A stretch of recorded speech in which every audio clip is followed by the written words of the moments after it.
রাজ্যের সেরা সরকারি কলেজের মর্যাদা পেল কোচবিহারের এবিএন শীল কলেজ।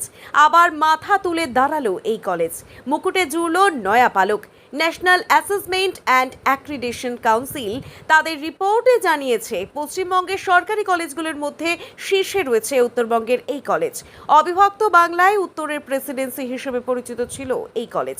ভিক্টোরিয়া ছিল সেই সময় এর নাম।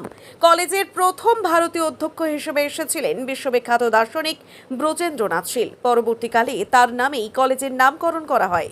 কলকাতার বেথুন কলেজ গত বছর A+ পেয়ে সরকারি কলেজ হিসেবে শীর্ষস্থান পেয়েছিল। এবার সেই বেথুনের স্কোর ছাপিয়ে 1 নম্বর হলো এবিএন শীল কলেজ। এই কলেজ 1888 সালে মহারাজা নৃপেন্দ্রনারায়ণ স্থাপন করেছিলেন। এখানে ভারতের বহু কৃতী সন্তান পড়াশুনো করেছেন। স্কুল শিক্ষার প্রসঙ্গ এলে চিরদিনই এই জেলায় একাধিক স্কুলের নাম উচ্চারিত হয়, কিন্তু উচ্চশিক্ষার ক্ষেত্রে সেই উজ্জ্বল